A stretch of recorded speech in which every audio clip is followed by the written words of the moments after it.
yes, welcome back to another video, guys. Now, that's right, today I am going to be doing a review for Star Wars The Bad Batch Season 2. Now, I know that these sort of shows aren't for everyone, the animated Star Wars stuff. A lot of people tend to more tune in for the live action stuff, but I've been watching Star Wars animation since day one. I went to see the Clone Wars movie in the cinema. I watched all 5 seasons as they aired here. Then when the Lost Missions come out, I made sure that I could watch them somehow. And I've been here ever since, watching, Rebels, Clone Wars Season 7. We've had Tales of the Jedi. The only thing I haven't watched, actually, is Resistance Season 2. I watched the first season, but never done Season 2. But the point is, I love Star Wars animation. I think some of the best Star Wars content lies in animation. And with this, The Bad Batch Season 1 had some great stuff. The opening episode is still my favourite episode of The Bad Batch, and I really enjoyed a lot of the story arcs in there. But it felt very similar to that first season of Clone Wars and that first season of Rebels, where there was a lot of filler. And I was hoping it would change here with Season 2. And it really didn't seem like it was. The first half of this season was very choppy again, but the back half, wow. Okay, the show finally found its feet, I found. Now, I'm going to say this. Big spoiler warnings for this review. With TV shows, especially long ones like this, there's 16 episodes. I am going to do some spoilers, so if you haven't seen it, don't watch this. Go watch the show. It's pretty good overall, I'd say. But let's dive in. So first up, we have the opening 2 episodes, Spoils of War and Ruins of War. I was so excited for this because one of my favourite Star Wars characters, which is going to shock people here, is Count Dooku. And we go back to Serenno, which is the homeworld of Count Dooku. It's where his palace was during the Clone Wars, and they go to his palace in this episode. And I was so excited. What are the Bad Batch going to be there for? They're just there to steal some cash, basically. Some money. They're there to get some money, some gold, some jewels. And I was so disappointed. It was a fun couple episodes. It was cool seeing Serenno going to a village as well, because the majority of Serenno we've actually seen on screen has been Dooku in his palace.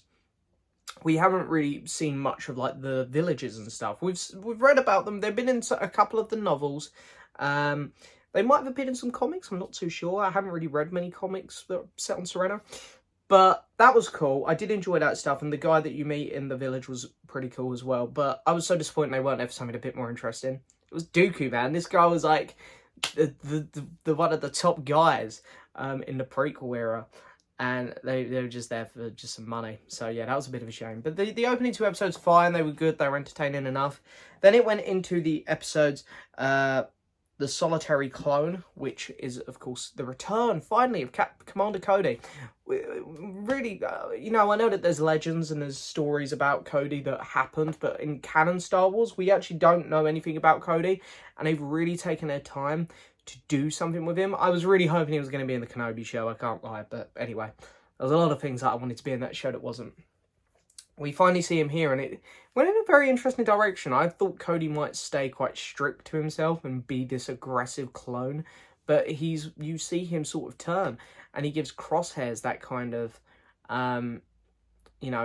hint that, it's okay to go against orders. And I thought it was really interesting what they'd done with Cody. I was really hoping we'd see him again this season at some point, but hey-ho, I'm hoping next season he will be back, because I quite like Cody, and I'm hoping it's not just a one-off episode and we never see him again, or we have to wait another 5 years to see him. Then we get into the filler.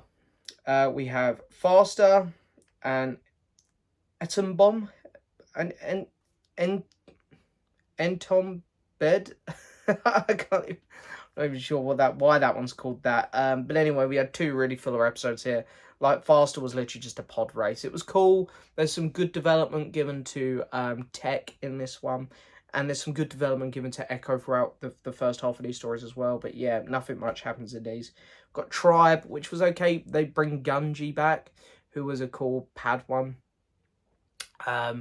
In a couple episodes of Clone Wars near the back half. That was fun. But then we get the Clone Conspiracy and Truth and Consequences. Now, Clone Conspiracy is all about Senator Chuchi, who is a character I didn't really think we'd ever see come back. You know, she had a couple episodes in the early Clone Wars seasons, but then in the back half, she was always just floating about in the background. I'm really surprised they made her a focus point here, but I suppose it makes sense. Padme's gone in the Senate. Bail, obviously, you can't do too much with him because he needs to, because of other stories which are pre-existing with Bail, he can't get too wrapped up in all of this. So Senator Tucci kind of was the best option for them here. And it was really great. They'd done a lot of work with her, and just seeing where this story was going, I could sense that it was going to lead into maybe some Stormtrooper stuff. And then in Truth and Consequences, it did. The birth of the Stormtroopers, I thought was fantastic. Palpatine, Ian McDermott voicing him again. The speech he gave was brilliant. The animation on him, the voice, everything was so cool. I was so hyped when he came up in the Senate. I loved it. I thought it was really, really well done. And then, of course, we've got The Crossing, which was also a pretty good episode afterwards. It didn't do anything that really blew me away, but it had some fun moments to it. Again, some nice development there for Echo and Tech. And Hunter had a few cool moments in that one. Then we got Retrieval, which was, again, a very, very filler episode. I really don't have much to say on this one either, to be honest, so I'm going to just carry straight on. And that is the problem with this show. It just has a couple of those really fillery episodes. But thankfully, that was about it there. The back half, the last 6 episodes, was so entertaining. Metamorphosis, I knew as soon as that little monster come out and he opened his mouth, I was like, that looks like the Zillo Beast. And then when it transformed into the Zillo Beast, I was so hyped. It was so cool to see. I remember watching the Zillo Beast double-parter when it first come out, and I was so young. It was like 12 years ago or something maybe now. It was a long old time ago those episodes aired. And to see them finally come back to that story was so cool. And I'm really hoping that we see the Zillo Beast again, because I was quite hyped. And then after that, we have The Outpost, which was also a lot of fun. We're back with Crosshairs. And you get a really cool story with him there. And you see him finally start to realise that the Empire is not all that. And then, of course, we got Pabu, which is, this one was interesting. A lot of people might consider this one filler, but we've never really seen a natural disaster episode in Star Wars before like this. And I actually thought it was really fun what it done. And it was showing that the Bad Batch wanted to sort of settle down and get away from everything. And this is where they were going to do it. And at the same time, they have a little adventure there. I thought this one was fun. It was harmless. It was fillery, yeah, but it was one of the better filler ones.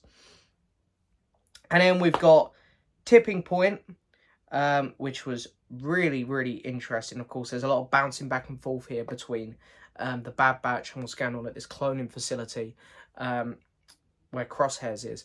And this cloning stuff, I'm really excited to see what it's all about, but I know it's probably just leading to the Palpatine cloning in Rise of Skywalker, which I'm not a fan of.